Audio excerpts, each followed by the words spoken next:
Then we had Jermall Charlo against Sergiy Derevyanchenko. Now, I'm going to start with this because I talk about it every time I feel this way. The scorecards on this first fight, the Charlo Derevyanchenko fight, were very wide. And I did not see a wide fight. I saw a close fight. I didn't really score it formally the first time I watched it live, but I scored it after the fact. And I scored the fight 114 to 114. I would have to go back and watch it again, maybe score it again. Obviously, when you're scoring a fight live, you really only get one chance. But me being unbiased, I scored the fight 114 to 114, which is 6 rounds to 6. I think the way I had it set up, I had Charlo up 6-3 through 9, and I thought Derevyanchenko won the last 3 rounds.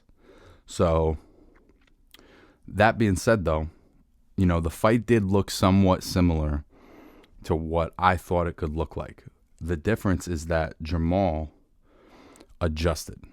Jermall's boxing skills, to me, were much more consistent and tricky than I was given credit for. He uses jab real nice. He's got nice long punches, and there was, at least through the first 4 or 5 rounds, he really did a nice job of keeping Derevyanchenko at the end of his length and keeping the fight on his terms with just long punches. And ultimately he buzzed Derevyanchenko a little bit early, and he really had control over the pace and the geography of the fight basically through the first 5-6 rounds. And eventually, Derevyanchenko, being the world-class guy that he is, he started getting on the inside, started landing some body shots, started landing that right hand, the straight right hand, and the roundhouse over the top. I would say down the stretch that it was a very competitive fight. And that Derevyanchenko at times could pin Charlo on the ropes and could land combinations. But there was also a lot of instances of him getting Charlo on the ropes and Charlo doing something to fuck his timing up, whether it be, sticking that long jab out there or feinting or tying up. But he was really good about not letting Derevyanchenko get set for long periods of time. Even if he would get a little combination off. Charlo always had something for him, or would eventually just make him start missing. And, I think down the stretch he took his foot off the gas a little bit. I think he could have closed the show a little stronger, but again, it's like, I said he wasn't going to win at all, and he won the fight. But, the other thing that he does that I really like, my favorite little move that he does, is his check hook. And the check hook, if you don't know, is essentially you're throwing your front hand hook as you're stepping back and your opponent is stepping forward. So therefore, momentum is coming, you're turning it over and sort of rolling out. And he does that move really well, and it made Derevyanchenko very hesitant to charge him and try to get in his space. And that part was very impressive, man, between the long jabs and the long right hands, the check hooks when Derevyanchenko would try to get in on the inside.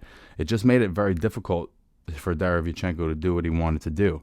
But when he was able to get Charlo on the inside and pin him in spots, he landed a lot of effective shots.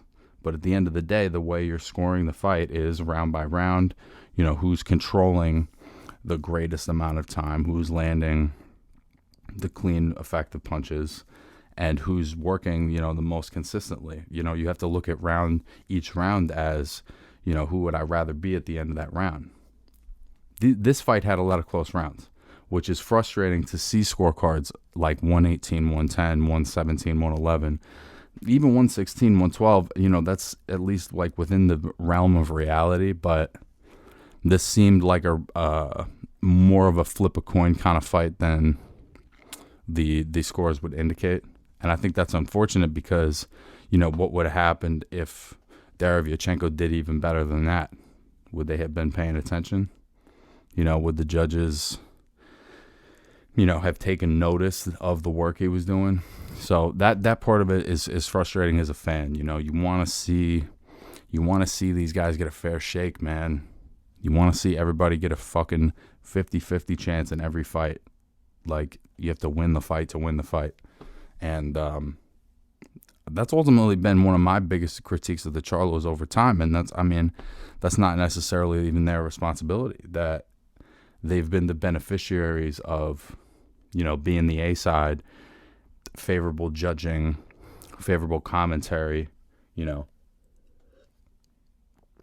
And that's why I think it was so surprising for Jermall to lose that decision to Tony Harrison, because they're sort of used to, this is how much I have to do to win a decision. And over time, you do that often enough, and what you think it takes to win a round gets a little bit skewed. I think as they go up in competition, though, their intensity ramps up, their passion ramps up. That's what's great about these guys, man. They really are passionate. They're passionate athletes. They love what they do. They want to show you. They want to fucking prove it to you. They want to prove people like me fucking wrong. And you got to like that, man. How can you not fucking like that? That's just good entertainment as far as I'm concerned.